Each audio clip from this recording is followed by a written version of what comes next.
جو کہ ایک بہت آئی تھنک انڈائٹمنٹ ہے انڈیا کی کہ یہ کوئی رینڈم نہیں ہے کہ کسی علاقے میں کسی کا پریجوڈس ہے تو اس نے کسی کو کر دیا یا کسی کی لڑائی ہے تو وہ کر دیا. یہ ایک سسٹمیٹک گورنمنٹ پالیسی کے تھرو یہ مائنورٹیز کے ساتھ جو ڈسکریمنیشن ہو رہی ہے اور ایسے لاز بنائے جا رہے ہیں جو مائنورٹیز کے حق میں نہیں ہیں. اچھا آپ نے ذکر کیا تو میں آپ کو بتا دوں کہ یہ ایک کتاب ہے دانش جاوید صاحب کی, incredible and shining India, transition from secularism to Hindutva extremism.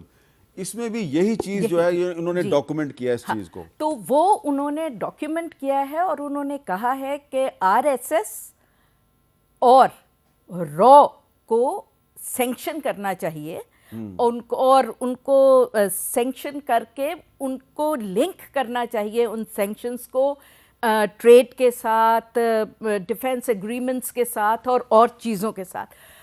تو اب یہ ہوگا یا نہیں ہوگا یہ تو ایک بہت وقت ہی بتائے گا, لیکن یہ امپورٹنٹ ضرور ہے کہ نارملی یورپ بات کرتا ہے ہیومن رائٹس کی, امریکہ تو اتنا کبھی بات کرتا بھی نہیں ہے, کہ انہوں نے نہ صرف بات کی ہے بلکہ انڈیا کے اس میں بات کی. اب اس کے 2-3 پہلو ہو سکتے ہیں. پہلا تو یہ ہے کہ لوگ یہاں پہ, میں نے دیکھا ہے کہ کل سے کافی کامنٹس آ رہے ہیں کہ جی بڑا زبردست ہو گیا, اور یہ ہمیں پاکستان میں تھوڑا سا کیئرفل رہنا چاہیے.